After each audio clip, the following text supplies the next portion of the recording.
Hello guys, this is your friend Shinobi Addict 2.0 and we are back with a new fanfic. Which is what if Naruto and Temari fell in love with each other and arranged to marriage part 1. And if you enjoy this fanfic then please press the like button and subscribe to my channel for more fanfic like this. And now let's start the fanfic. Temari was back in the hidden sand village and was cloud watching. Now normally she didn't do this, but since the attack on the hidden leaf village she had gained an infatuation with a boy. Anyone who looked at her behavior knew it, but they guessed it was the one she fought in the Chunin exam, Shikamaru, but they'd be wrong. Gaara was the only one who knew for sure, and only because he read her diary. Naruto Uzumaki, he murmured to himself, you'd better not break her heart. Gaara knew that Naruto was a good guy, after all he managed to save Gaara from himself. Temari suddenly jumped when a sand anbu appeared right above of her. Temari, the council wishes to see you. Me. What for? It normally was unusual that the council would call on a genin, but she was the daughter of the now late Cage. I was only told to retrieve you, so come with me, but as the anbu reached for her, Gaara's sand encased his arm and he looked to the assailant. Do not touch her. Gaara spoke in almost a whisper to show that he was serious. I will escort her. And with that he released the anbu, and the anbu, not ready to die, retreated. Temari was smiling at her little brother. She couldn't help but feel happy he hadn't killed anything in a while and also had become very protective of her and Kankuro. As the three walked through the halls they could feel the air get more and more intense, as if a death sentence was being issued. Do you guys feel that? Kankuro said as the air gave a dreaded feel like when Gaara released his demon. Yeah, came Gaara's monotone. As bad as it felt for the other two, all Temari could do was gulp, because she knew whatever the council wanted it had to with her. It only got worse when they entered. All the counselors themselves looked nervous. At the center of the table was the temporary head counselor acting as a substitute for the Cage.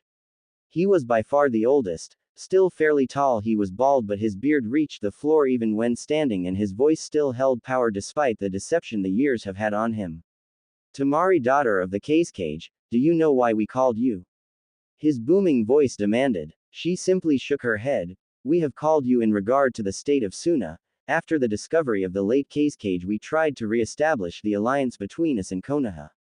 With their lack of a Hokage and our lack of a Cage, they refused on answering until they appointed a new Hokage, or at least until we sent a different sort of treaty to their council. What do you mean, head counselor? Temari felt something bad was coming, but she knew it might just be superstition from her years of ninja training. First, there is more to this. Do you remember your report on a Naruto Uzumaki? At this Temari nodded. I've had my personal research team look into him. At the Konoha Academy he scored the lowest in everything up to the graduation exam. Temari's eye began to twitch. How could he use Jonin level jutsu when he couldn't even use Academy level 1s? But it stands to reason that this was caused by him being a Jinchuriki as well. Everyone's eye shot to the head counselor. But head counselor, if he too is a Jinchuriki, why did you? Spoke one of the other older men in complete confusion. The head counselor put his hand up to silence him. There's still more. After everyone was quiet again he continued. He was assigned to train under the copy ninja Kakashi. Everyone's eyes widened at this. And the toad sage Jiraiya has taken him as a disciple. At this point the counselors were starting to sweat, and based on Temari's description on the toad he summoned during his battle with Gaara, it was the chief toad. At this point the others began to tremble. Temari was beginning to fear where this was going. She feared that this was the beginning of an assassination mission. The last report even said he's learned the 4th Hokage's legacy. The council looked at him with wide eyes. Yes, he learned the Rasengan and has found and earned the respect of their new Hokage, Tsunade of the legendary 3. She has even given him the 1st Hokage's necklace. From this information it's quite possible we could have a second yellow flash of Konoha on our hands. Everyone was stunned. Now Temari, your mission is a triple S rank. She wanted to cry, she knew it. She and her brother were going to kill him before he could become the next yellow flash. After clamping her eyes shut and kept telling herself she wasn't going to do it, she couldn't do it. Is to marry and have children with Naruto Uzumaki. The emotions in the room were all over the map, ranging from pure fear from Kankuro to an unbelievable ease from Gaara, a sense of pity from the Anbu who heard the rumor of her and the boy from the Nara clan, and of course the dread of the council.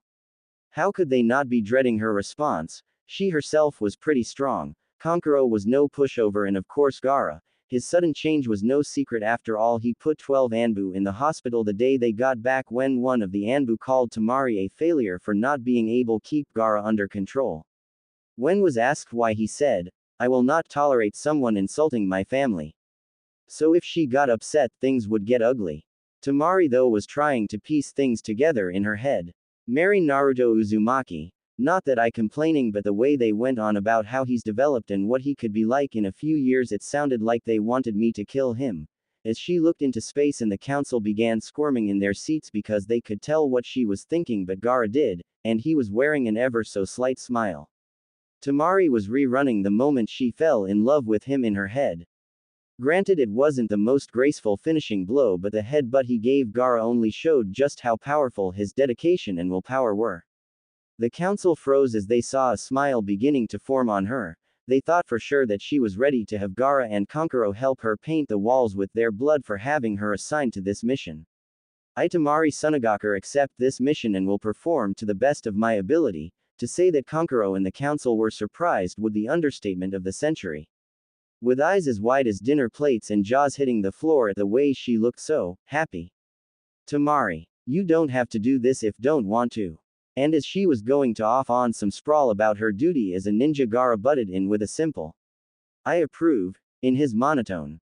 Temari was thanking him in her mind at this simple gesture, but Kankuro. "Gaara, why would you approve of this?" But before he could finish his thought, Gaara said his reason as to why. "She has a crush on him." Everyone looked at the sand controller, not being able to believe it.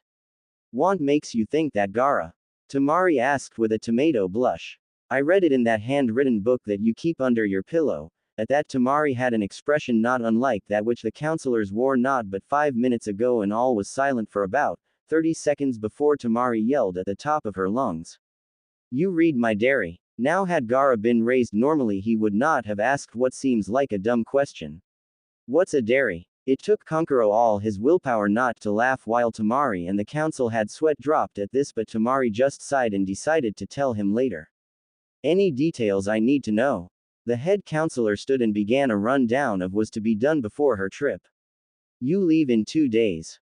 Kankuro will be copying the family scrolls for you, while Gaara will be helping prepare a banquet for you that is to double as your wedding shower. When you arrive at Konoha, introduce yourself to the new Hokage. That is all." Dismissed. And with that, the council left very confused as to what just happened. The Sand siblings all went to do what they needed to. Temari headed to her room to pack, and her sensei Baki was there waiting. "I'm going to help you pack," was all he said, and 3 hours of uncomfortable silence later they were done. Then Kankuro came by and gave her several scrolls. Then she went out. She went along a street she knew well, just staring off into space. Now this was common to the people of Hidden Sand, but the look on Temari's face was not. Her eyes were glazed over with an unnaturally happy smile, with a bit of drool coming from the left corner of her mouth. The news of her triple S rank mission spread like wildfire, but the important details, like the groom-to-be, were not. A group of kunoichi stops her from continuing on. They were people she had gone on missions with and came to be sort of friends with her. "Wow girl, is the idea of marrying that Shikamaru guy really make you that happy?" In her current state, one would think that she had become catatonic, but that statement was enough to get her angry. "Sigh, why does everyone think I like him? 'Cause I don't. I'm happy because I'm getting married to the guy the first like, which is Naruto Uzumaki." That name could send chills through the Hidden Sand village even on the hottest day. Every sand ninja was afraid of Naruto, not because he looked or acted in a scary way, but because of what he did to Gaara even when he was in his perfect possession state. In short, Naruto was already the second most feared ninja in sand history, right behind the Yellow Flash himself. Mothers were even using Naruto in stories of what happens to bad children. So at the groom's name, the group of 8 kunoichi found themselves shacking in fear of what would happen if he came here. TTTT, that monster. Now Temari was used to people calling her brother that, and she was ordered by her father to tolerate it, but the order was only on her brother, so she would not tolerate it about her husband. In less than a second after it was said, the offender found her face had become acquainted with the pavement courtesy of her battle fan. "Do not call him that," she snarled. The ones still standing now knew and just nodded their heads. "I had to listen to people call Gaara that. I won't listen to people call Naruto-kun that. The eyes of the female ninja went wide so fast they looked comparable to frogs. Temari was serious, she liked him. Well, good, you got he guy you like. Must the shortest member of the kunoichi. She was about the same height as Naruto but had long black hair with her arms, legs, and stomach covered in fish net, and the rest of her was a basic black outfit. While her response made Temari happy, everyone else stared at her with a, "Are you crazy? Look, my wedding shower is tonight. You're all welcome provided you don't make any snide comments about Naruto-kun." The girls all nodded and ran off to get Temari her gifts. Meanwhile, "Achoo sniff, I must have a cold," Naruto said to no one in particular, but everyone had a bad feeling about going back to the village. Why do I feel that I should take Naruto off training? Sure, he'll need it later, but not right now. Just something's happening under our noses, thought Jiraiya. Why do I feel like smashing in skulls? Thought Tsunade. She been feeling it since the day started and Naruto kept sneezing. I wonder if I should give Naruto the talk. I doubt anyone else has, and I'm getting a weird feeling, Shuzune thought. Weird thoughts for sure, but she kept getting the idea that he needed it soon. Something big is going on, Naruto finally voiced.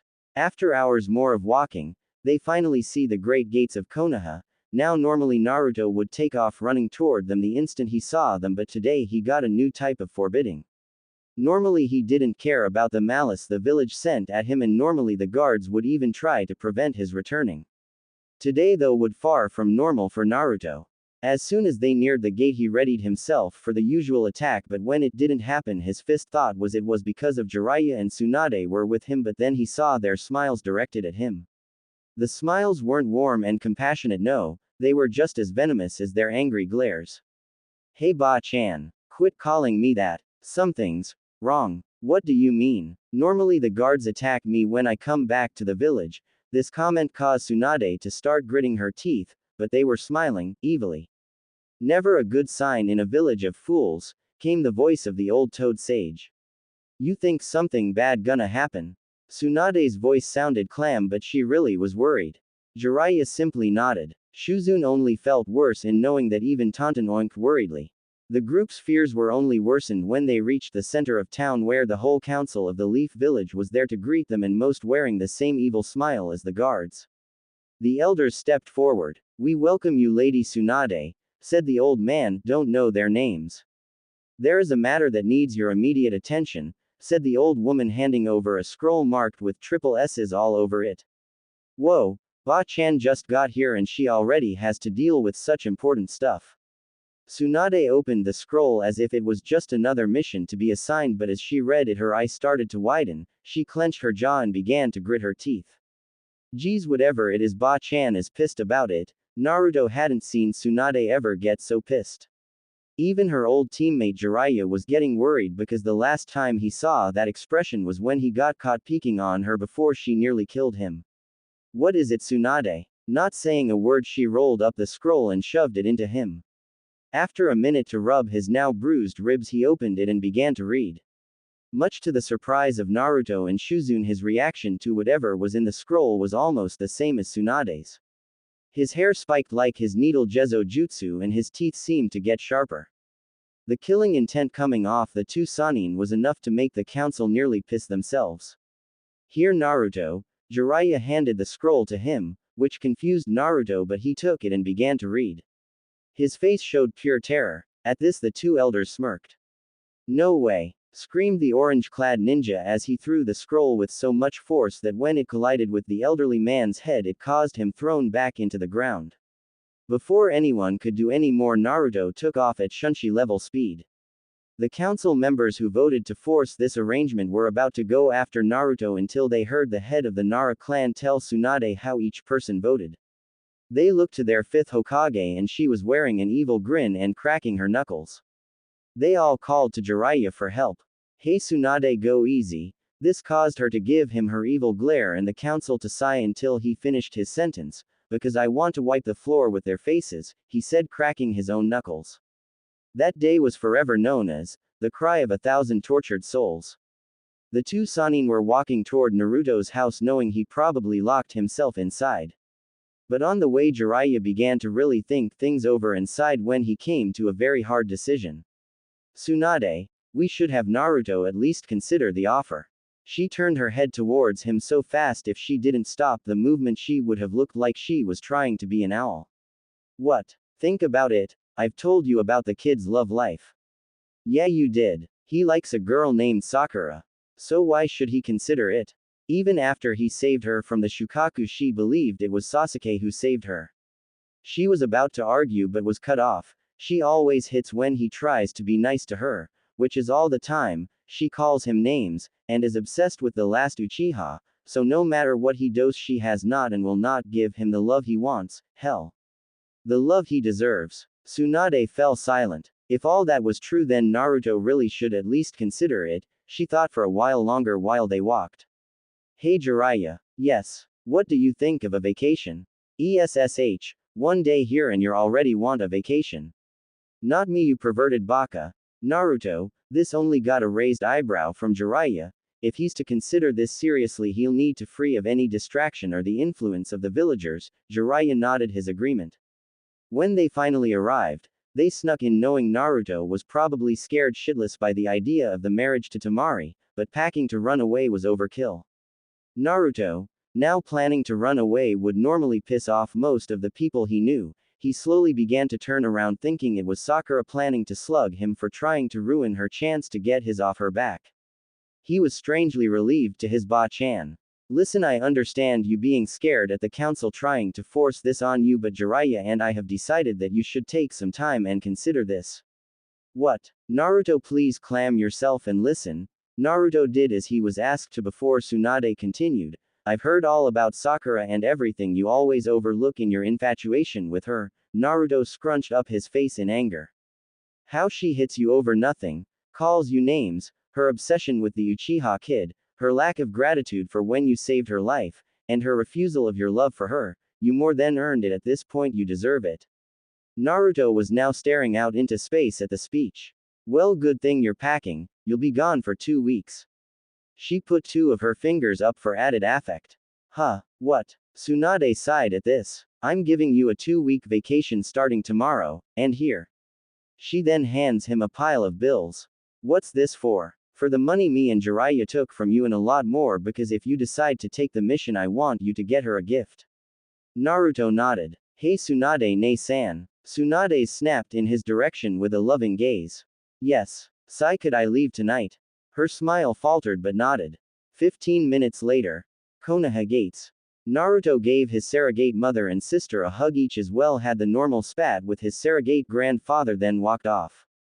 What's wrong, Tsunade? You should know better than anyone, you old perv. The 3 members of Naruto's family stood there for a while longer before turning into the village. Hey Tsunade. Yes. Want to make some hell for the holes? Tsunade smiled knowing what Jiraiya had planned. Back to Naruto. Sai, what did I see in Sakura? I mean, how did manage not to see all that for so long? How could I be even that stupid? Because right before the emo Tem showed up she was the first to show you friendship and you just clung to it. What? That's it. Yep, sorry. It's not your fault. I was being stupid. Everyone wants the stupid Uchiha just because of a bloodline. Want me to give you a bloodline? You can do that. Naruto was glad that he learned to speak in his head, cause if anyone had walked past him they would think he was nuts. Yeah, you see, I feel kind of bad for you, so I'll give one better than the Uchiha, it'll be ready by tomorrow. Anything I should know? Yeah, since I'm giving you a bloodline I have to remake your entire body from scratch. Huh, basically I'm tearing you apart on a genetic level, something even your Hokage couldn't do. Will it hurt? No. How can I trust you? 2 reasons. 1, demons can't lie, and 2, I've already started. Wow, anything else? Your hair will be longer and your eye will be pure blue. Why's that? Because you're basically being born again and the eyes is Bekasu, you need a sign of your new bloodline. Cool, thanks. No problem. Oh, and I think you should marry the other girl. Naruto stopped in the middle of the road and thought about, surprise Sakura. Okay. The Kyuubi smiled knowing that this was going to be end result anyway from the way the pink-haired bitch acted. Naruto starting at running at full speed to his destination, the land of waves. He felt something new, he didn't know what, but he kept going. After all, he had to think of a gift for his new girl. The next morning, land of waves. Naruto had fallen asleep in the woods and woke up early to discover his hair had changed. It was still spiky on top, but the sides and back reached his upper back. It was a strange cross between his father's and mother's hairstyle, but still pulled it off. His eyes' pupils were all deep, shiny blue. He looked at the bridge, remembering just about 2 months ago the bridge was just finished. He looked up and saw the name, and his smile softened, and he continued on toward the town. Hey Kyuubi, what's my bloodline? No name for it, but I gave you the special abilities of the first and second Hokages. Naruto froze. The first and second, he couldn't believe it. Higher natural healing and much larger reserves of chakra. All that. Consider it an apology for your life and a wedding gift. Thanks. The fox smiled warmly, though no one could see it. Naruto arrived in the village and began to snicker at the sight before him. All the children had styles like him, Sasuke or Sakura. Many girls had put pink strips in their hair. One child noticed the new arrival and, looking very close, saw his whisker marks were real. Naruto's back. In the blink of an eye he was surrounded by kids all cheering to see the village hero, but someone pointed out the changes. Hey Naruto, why do you look so different? Oh, it my bloodline. Several of they started to oh and ah. What's it do? Is as good as Sasuke's. That made Naruto absolutely pissed. It's always about Sasuke, I'll show them. Better. Naruto then walked out onto the lake that surrounded the village and, making one hand sign, a tree standing over 30 feet tall emerged in just 1 minute. This sent waves of astonishment, though not only the kids but the adults who had gathered. After reaching the shore again, Naruto threw a kunai with 3 explosive tags on it. When it made contact, the kunai caused a massive explosion. When the dust settled, it reveled the tree didn't even have a scratch on it, once again causing great shock to the people. Then suddenly turning around, gathered water around his arm without using any hand signs and performed the second Hokage's legendary move, hardened water drill, reducing the tree to nothing but slivers of wood. The village stared at the orange-clad hero, who was more powerful than ever. Is that really you, Naruto? Asked a little voice that Naruto to be Inari. Tazuna. Yo, Inari, been a while, how things been? Inari said nothing and continued to stare at his hero. Tazuna walks up with his usual stoic expression. Hey kid, things been going great for the village, but what are you doing here? I'm on a mandatory vacation before I take up a triple S rank mission for my village. Tazuna's expression was priceless to Naruto, as his jaw dropped and his eyes went wide and sweat began to pour from his temples. His reaction was understandable given that the Land of Waves mission was classified as an A- rank but now a triple S. The very idea of that scared the hell out of him. Naruto could easily see the fear in Tazuna and decided to put his mind at ease. Don't worry, it's not really dangerous, just important. What could be that important? The Hidden Leaf and Hidden Sand are trying for an alliance, but the councils of the 2 villages have agreed that a political marriage would make the alliance much stronger. After revealing his next mission, several of the village girls began to complain. Naruto, you're getting married, shouted one girl while another called.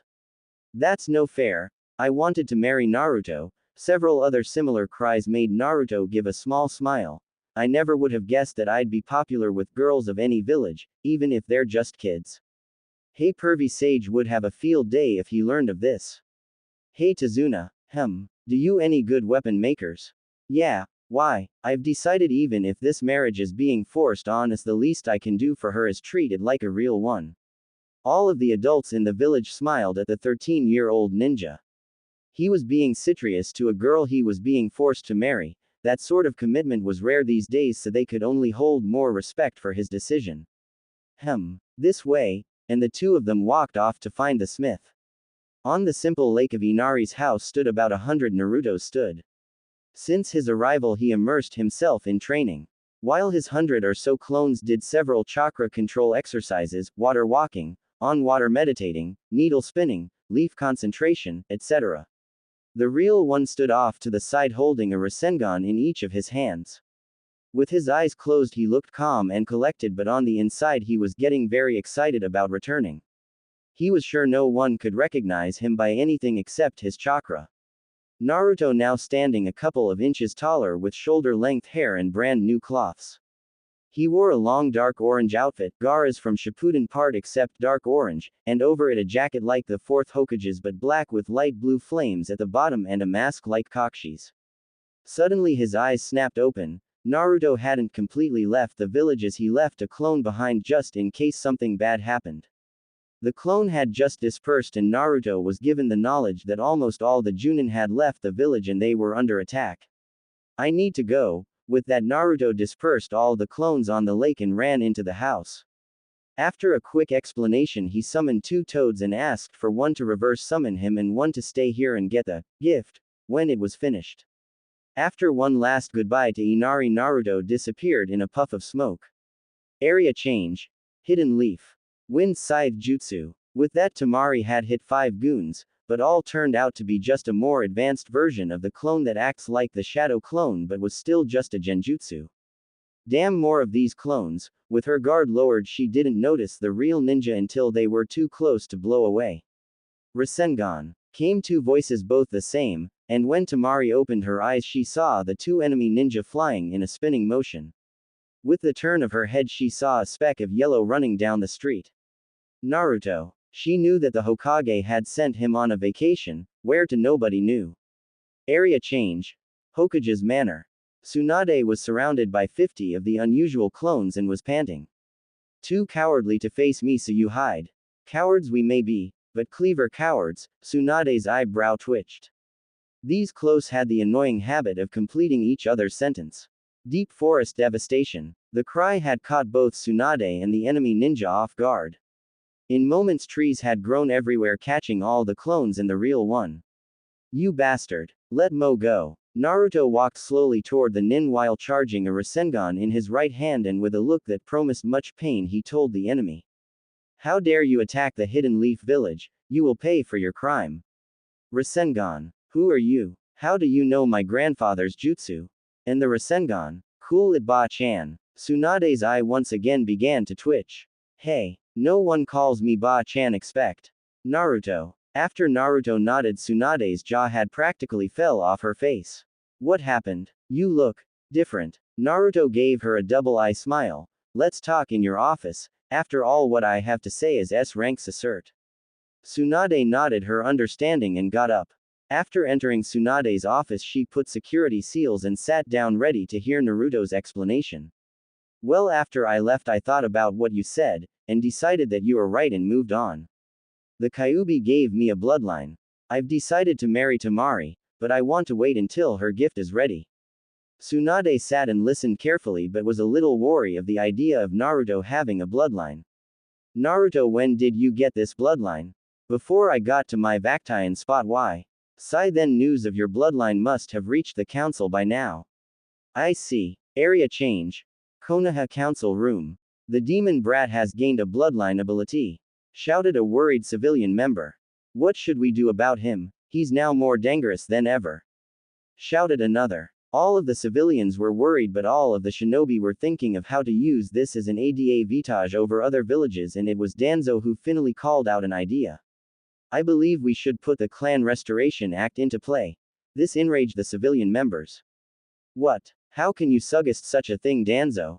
The boy has strong loyalty to this village, and according to what my informants told me, there's a reason that keeps calling the Hokage Ba-chan, as his bloodline gives him the well-known wood-style jutsu. After some murmuring, one called for a vote and they began their decision. Naruto was in a bad mood. First he had to return early, then there was the commotion in Tsunade's office, and now a summons from the Leaf's council. Flashback jutsu. Lady Tsunade, did you hear there's some guy who not registered in our archives who's still wearing our symbol? The pink hair annoyance was silenced by the sight of the ninja that now had half of Konoha worried. What's he doing here? He is one ours. His profile just hasn't been updated yet. This caused a look of understanding to come from both Sakura and Ino, who was right behind her pink-haired companion. They both took the time to take in his features and they both found themselves drooling. Tsunade, though, thought he looked like an odd cross between Kakashi and a shorter-haired version of Jiraiya. After a couple of once-overs by Ino, she decided to put on the charm. Hey there, hot stuff, Ino said as she walked up to Naruto, swaying her hips in the most seductively as she could. How would like to go out sometime? Naruto, though he looked stoic on the outside, on the inside he was rolling around laughing at her antics, but then he thought of something he thought would be funny. Sorry, I'm engaged. The young blonde looked crushed. Ain't that Tsunade high am I? And with turn and a wink the two girls looked they had walked in on the most disgusting thing in the world and the two actually fainted when the old drunk retuned the wink. The two proceeded to burst out laughing. That was a good one geeky. Thanks Ba-chan. Then out of nowhere an Anbu appeared. You have been summoned to the council, and with that he left. Flashback end. He had a fair idea what they wanted. They probably wanted him and Temari to start fucking like rabbits and then use their children as human weapons, not on his watch. After tearing into the room looking pissed as all hell he just got to his point. What the fuck do you people want? This had greatly angered many on the civilian council while the ninja clan heads found it amusing. Lord Senju please lower your voice, that caused confusion for both Naruto and Tsunade. I'm not of the Senju clan. Yelled an annoyed Naruto. Actually you are, as your ability to use the wood release style proves your relation to Tsunade making you the heir of the Senju line. Naruto was about to retort when a bodiless voice interrupted. That's not all. In a poof of smoke stood Jiraiya. He's also the son of Minato Namikaze, the fourth Hokage and the son of Uzumaki Kushina the princess of Whirlpool, and if he can indeed use the first Hokage's jutsu then he's the heir of 3 clans. At this point the civilian council was smirking, with him not only being the last of the Namikaze who by itself was reason for CRA but 2 other clans and has a bloodline. Now then Naruto-sama, as are the last of 2 clans and the heir and last for the Senju you are to take multiple wives. I refuse, was Naruto's simple reply. You have no choice as the matter this is the council where everyone voted in favor it. What? Ba-chan help me here will you? After an aspirating sigh Tsunade replied, sorry Naruto, I still about a week before I'm going to be officially sworn in as Hokage so until then I have no say. Naruto looked almost ill then she even continued, even if I did have a say in this I would be for it. Baa-chan. Listen Naruto, before this I was the last Senju and I can't have children anymore, so someone needs to bring back the Senju and you're the only option. Naruto sighed and nodded in defeat. You will be required to have no less than 5 wives and they can be civilian or ninja. It's your choice. Now you are also to be given your family estate and scrolls and 3 seats on the council and anything else that you are entitled to. They had him. He was in their trap, or so they thought. Each member of the civilian council began to plot to make the power of Naruto's family their own. With everyone thinking he was a fool, Naruto searched their eyes only to see greed and power lust. The one who fit this description better than anyone else was an elderly man named Danzo, but Naruto could tell that what he wanted was slightly different than the rest. Watch out for that one kit. Why, I know he has the most power lust I've ever seen but. Trust me, I think I know what he's planning. Gulp what? To use your offspring as human weapons? Naruto froze at that then with a moment was filled with a righteous rage. No never. They are my children, my family. No one touches them if they do I'll kill them. The fox smiled at his desire to protect what was his even if the little powerhouses weren't even conceived yet. Then tell them that, make them understand what will happen if they mess with your kits. Even during his chat with his tenant he still heard the council continued. We also believe after your children are born they should be specially trained by Danzos. The poor man never got to finish as Naruto slammed his hands together like he was prying and out of the very table that surrounded the room wooden spiks shoot out and with the ultra-sharp spiks held the civilian council in place, each of them knowing if they moved they would die, kept still and waited for Naruto to speak. Listen here assholes. No one I repeat no one but me and my wives decide what happens with our kids and if anyone even thinks of trying to convince me otherwise I will kill them before they can even begin to regret it. And with that Naruto stormed out back to the Hokage's office. Tsunade's office. Naruto had pulled out one of Tsunade's hidden sake bottles and took a large gulp as the 2 Sannin walked in, not in the least surprised. You okay, kid? Asked the toad sage. I guess. Kyuubi said the crippled guy looked like he was planning something for my kids, not gonna happen. The 2 old ninja couldn't help but smile. Naruto about earlier. Naruto raised his hand to hold her. I understand Ba-chan, if there no Senju left those bastards would use everything of the Senjus to help themselves. Then Temari entered having heard word of Naruto's changes and his being given the enjoyment of the CRA and needed to talk to him. Naruto. Naruto showed his head toward the semi-soft voice and saw his first of his future brides standing in the doorway. Hey Temari, I guess we need to talk. Temari nodded and walked over, took a seat and told about his trip, his new bloodline and what he gathered about the council. I see things have gotten hard, huh? What's your plan? She wondered if he was just gather women to satisfy his primal urges. First, I'm going to get even in a subtle way, showing off his most sinister smirk. They will get nothing from us, Ba Chan won. Yeah, can you move all my money to an account only I can access? Of course. Do you know how much your parents left? Know how much? 80 of the Leaf's total treachery and stocks belongs to you. The only knowledge of this is account book to Monader to make sure your money wasn't being embezzled. Bet those fools thought they could keep bleeding you dry by using it for themselves. Well, not any more. Naruto was in plain shock by how much money he had, as was Temari her shock from the fact that the Hidden Leaf, the wealthiest of the 5 great nations, was 80% Naruto's. One more thing, Ba-chan. Yes. Could you give me Sannin traveling rights? Why? The council never said I could only marry women of Konoha. Everyone in the Hokage's room gained a satisfied smirk knowing that they were going to cause a lot of problems. Alright, I'll give you, and whatever brats you will eventually have Sannin traveling rights and access to the Hokage's and Jonin's vaults. To Naruto, that was all he needed to really start a ruckus in the Hidden Leaf. As Naruto and Temari started to leave, Tsunade threw a map at Naruto. Your new home is marked on that map. The seal will only open for you, and even the compound walls have protection seals to stop intruders. Enjoy. The walk to their new home was quite the whole way, but this because Naruto was talking with Kyuubi. Any ideas of where to look for good wife material? There are 2 or 3 here. Anyone I know? Of course, the first you are obligated to. Huh, Sai Hinata Huga. You know, always blushes at anything you do, stutters, passes out when you come within 5 feet. You nuts. Huh, she's from a noble clan, her father would never allow it. Yes, he would. You're a noble now, he can't tell her to say no. Besides, you owe it to her, she'd literally die without you. What do you mean? I've been using our link and I've heard people talking about how she locked herself in her room, refusing to leave on her father's orders, and she also not eating. If that continues, she will die. That caused Naruto to shudder so slightly only someone with eyes that could spot a penny at the bottom of a lake could see. Alright, who else? Well, we can't trust most families in the Leaf, so women with no family is a good choice, and if you want to get back at the assholes, get someone who hated almost as much as yourself. Naruto thought about for a minute. Who is hated almost as much as me? The only person I can think of is. Hey, you can't mean her, can you? Yes, she was the snake bastard student, has no family, and let's face it, we both know she's lonely, and the old farts would lose their minds if she was chosen to help build your father's clan. The fox finished with a giggle. Fine, the last one. I think Shizune would be good to help with the Senju clan. Yuck. What's with that reaction? She's like an older sister to me.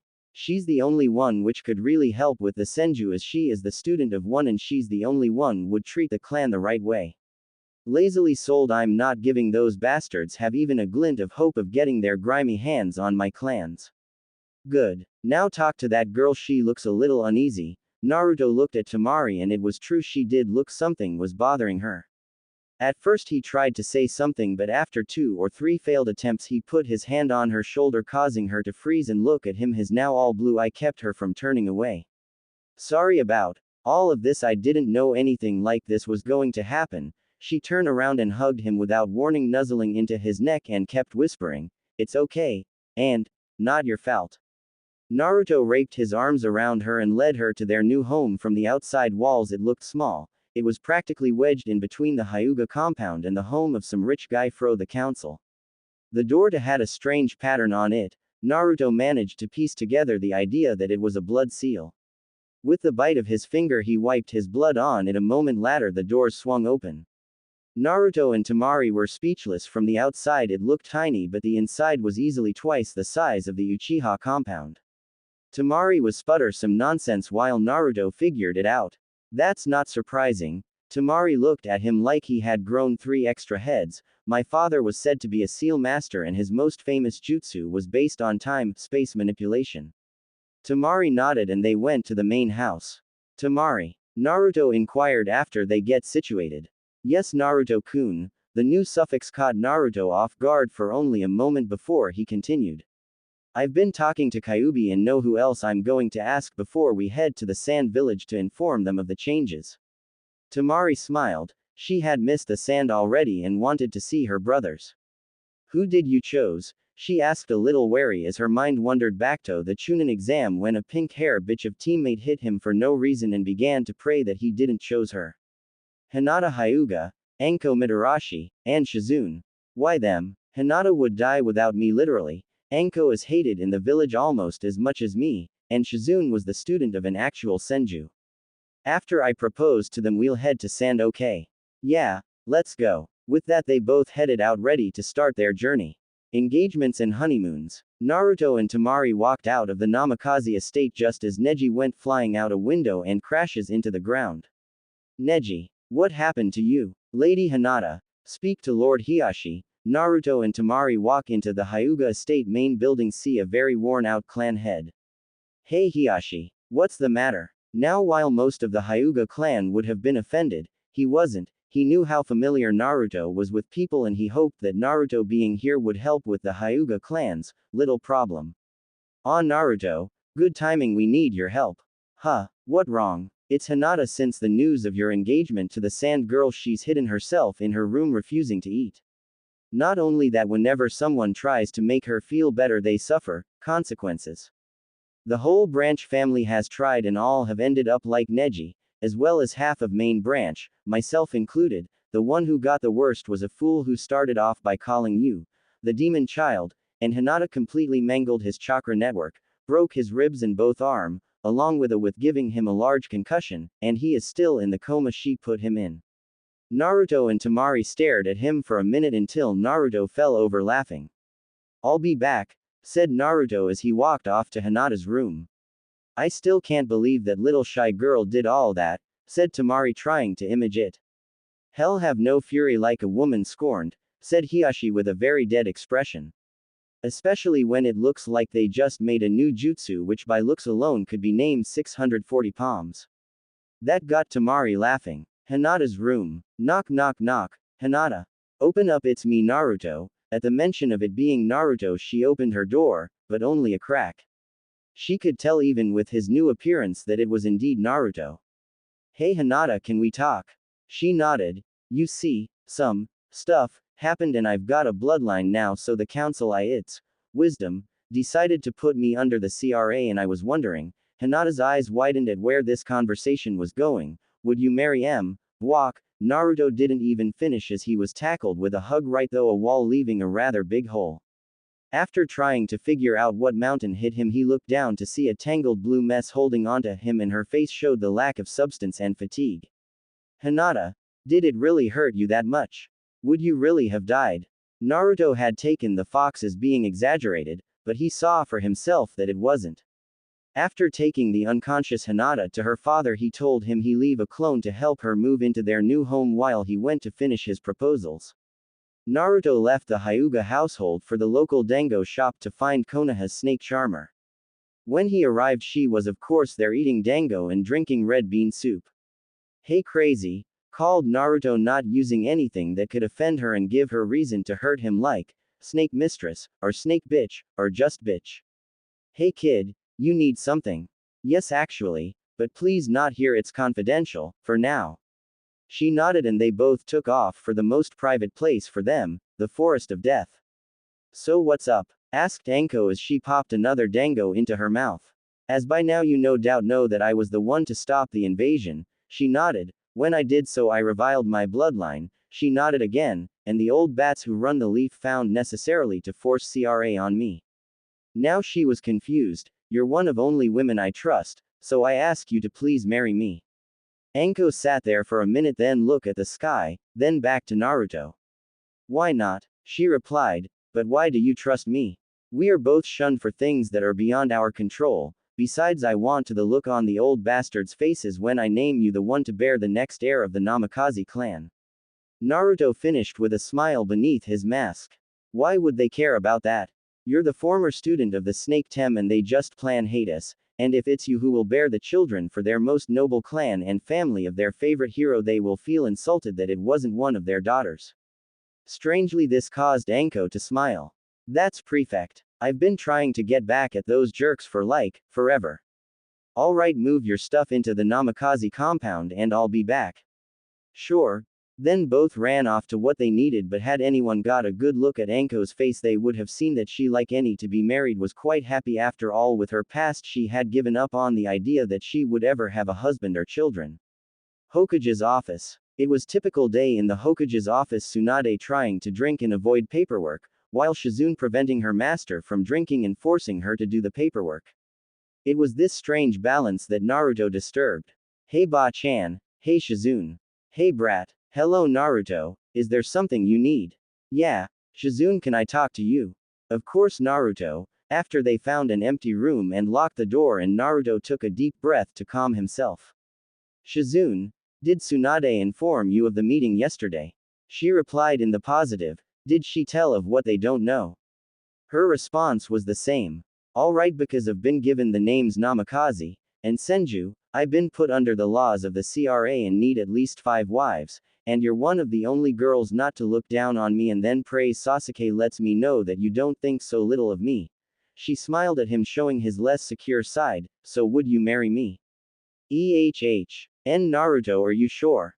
Naruto, not trusting his voice, nodded. Then yes. By this point she had a Hinata blush. Gee, you guess we should tell Tsunade. No need, I was eavesdropping, called the Hokage as the locked door swung open. She held a bottle of sake and 3 cups. This calls for a celebration.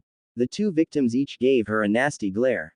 Lady Tsunade, you should not be listening on other people, yelled a red-faced Shizune. Why not? I knew what was going on anyway. How's that? Asked the 2 in sync. Simple, starts to fill the cups. The list of people who have been nice enough to him to be even considered for marriage is pathetically short, she finished with a sad smile. But enough of that, let's drink.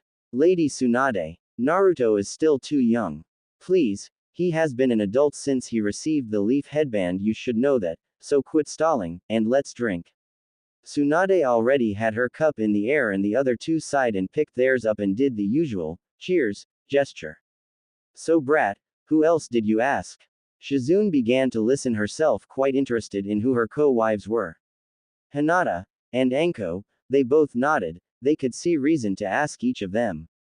Anko was someone who could relate to Naruto, and Hinata was a kind, caring, and nurturing soul which Naruto needed considering the way he lived his life until recently. Get ready Shizune. For what? A trip? Our first stop, the hidden sand village, he said while pointing in the direction of said village, earning a chuckle from the other 2. Pack up and meet us at the village gate in about an hour. Naruto then ran off to get the others ready. Shizune sighed and went to get ready. It's still going to be a while before he's completely calm. When you get to the gate, tell Naruto and the others to return to the Hokage mansion. He forgot that we need to reintroduce him to the public first. Yes, Lady Tsunade. Back at the Namikaze compound. The 3 brides-to-be were getting packed for the trip when Naruto came through the door. Hey, you guys ready? Not yet Naruto, and don't you still need to pack? Asked Temari. Naruto started to ruffle though his jacket and pulled out a storage scroll. Nah, I've got everything sealed in here. They all nodded and pulled out their own storage scrolls and sealed their possessions into them. Can't believe I never thought of that before, said Anko as she rubbed the back of her head. The other giggled slightly. Hinata walked up to Naruto doing her usual gesture with her index fingers. She was about to speak but Naruto beat her to the punch. Hinata, stop that. He grabbed her hands and put them at her sides. There's no need to be so nervous in front of your future husband, and would the 3 of you sit down because we need to talk before we head off. The 3 did as they were asked. What's up? You want to talk about sleeping arrangements? Asked Anko, which in turn caused a red-faced Hinata and Temari. Not that there are details that are regarded as S-rank secrets that you 3 have the right to know before you decide to actually marry me.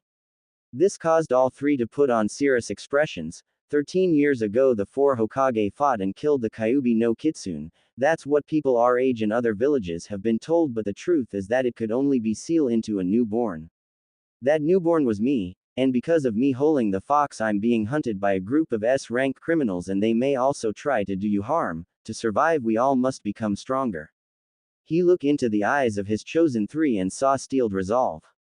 That's it. Damn kid, I'm trying to kill a guy like that myself, came Anko's response. They will likely go after my brother, so I would need to get stronger anyway.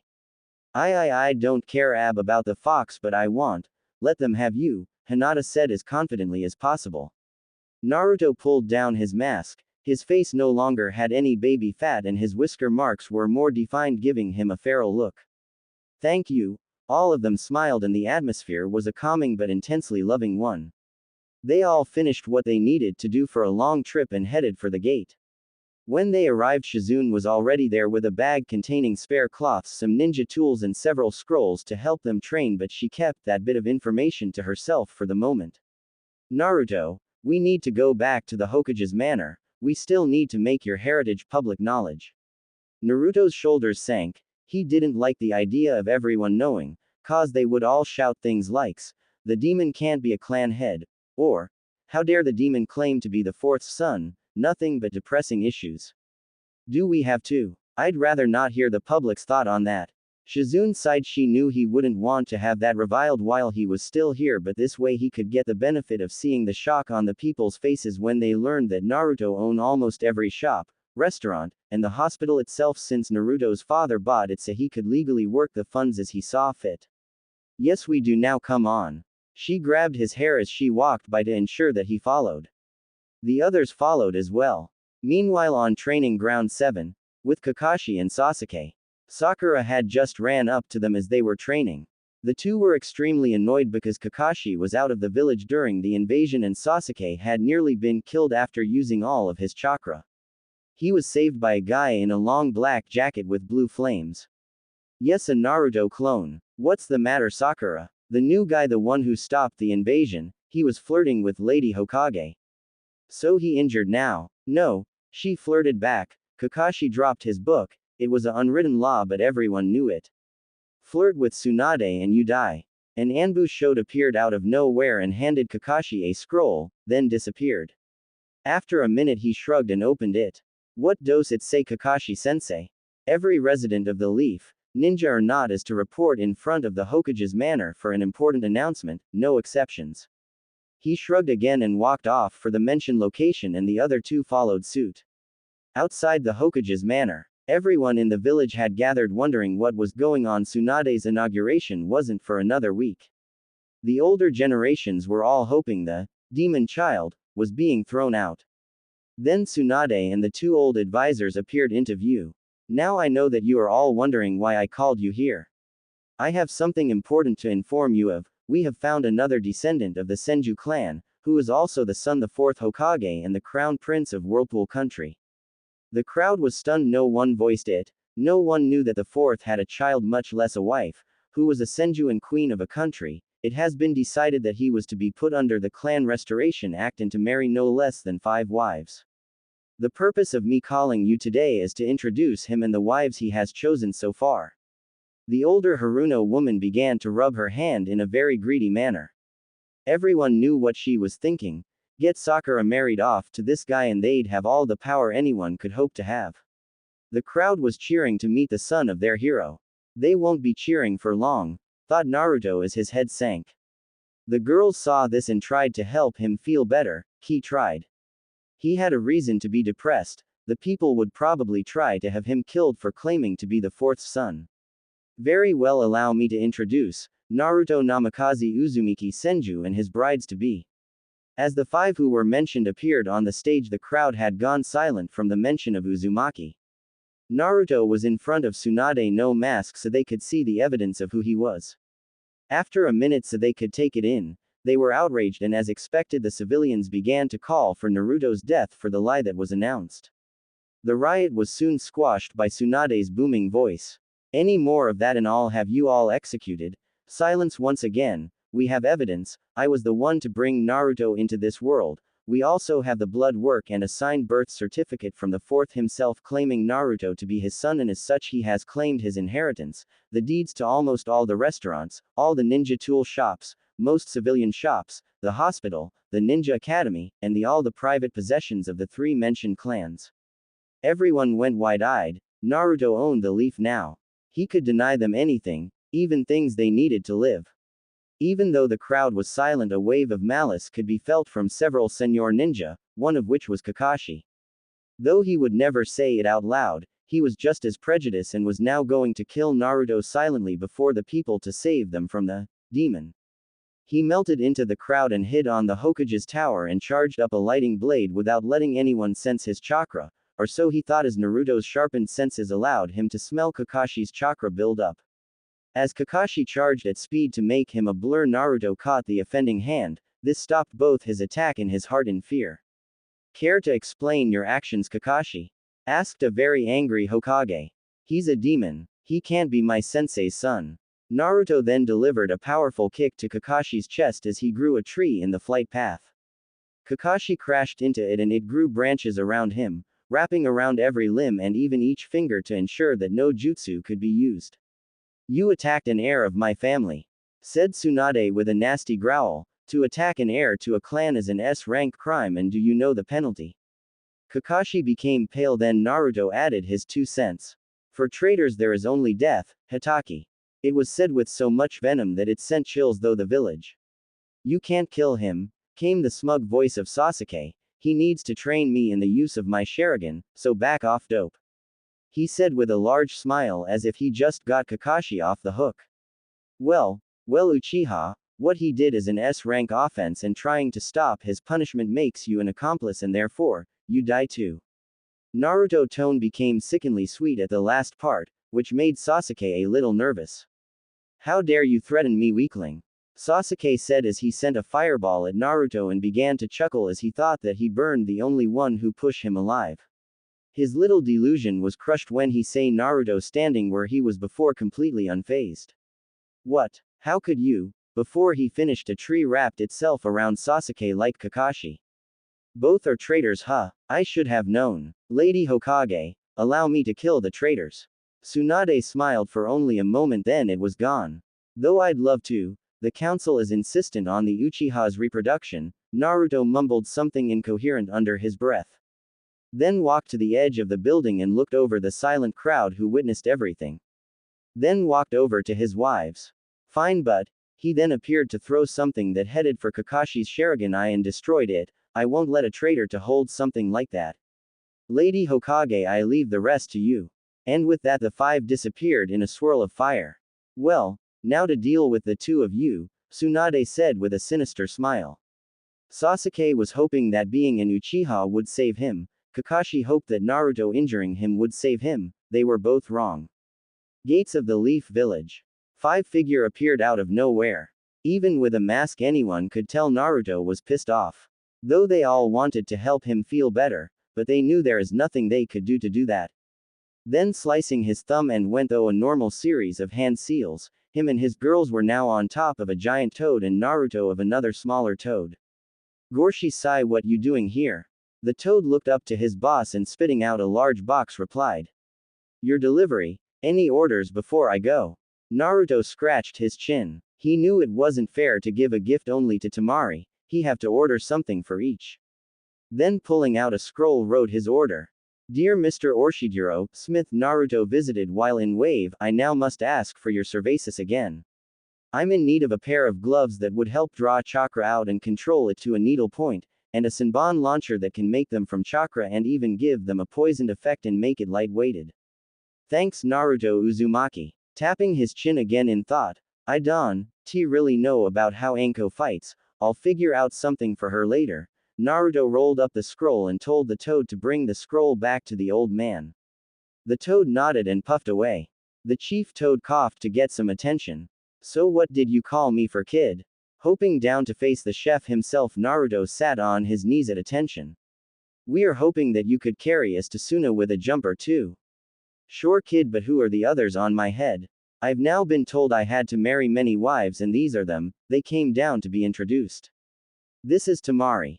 She bows, Hinata bows, Shizune bows, and Anko gives a large arc hand upward. What's up? The toad had to smile. Kamishi was just like Naruto was normally. Alright everyone, get ready. Everyone began to pour chakra into their feet. With one giant leap they cover nearly a third of the distance. After 3 more jumps they reached the gates of Suna. After introducing themselves to the guards they went to the Cage's office to speak with Gaara. Naruto's new look had surprised Gaara and his brother, especially the pure blue pupils. While Gaara was understanding of the situation, Kankuro was furious and tried to attack Naruto only to be blown clear out of Suna by Temari's fan. After a few good laughs they all headed to the Kage's compound. Naruto and the girls took the largest room and bed so they could all fit. Now who's sleeping where? Asked the purple-haired one who removed both her jacket and skirt leaving her in only a mesh outfit that reached about where the skirt's bottom had been. Naruto groaned, he had been dreading this. Temari was possessive, Anko was pretty dominant, Shizune was protective, and Hinata was likely too shy to say anything in this. Naruto will sleep in the middle with Temari on his left and Hinata on the right, came the group's medic. Everyone gave her a shocked expression, then she pulled Anko to the side. Temari has been waiting for this chance and Hinata once believed this chance gone forever. Anko just nodded and told the other, to get your moving cause I'm tired, and everyone got into bed. Naruto was a little uncomfortable, but that's to be expected when during childhood the only contact you got was beatings and being literally thrown out of stores. Both Temari and Hinata were cuddlers he found out after only a couple of minutes. Both were content using him as a pillow and they seemed like they were having the best sleep they've had in a while. The other two also looked quite content. Naruto just shrugged, it didn't matter why they were happy, as long as they were happy. He decided to focus on sleeping. Tomorrow was a big day, after all it would take effort to make an oasis.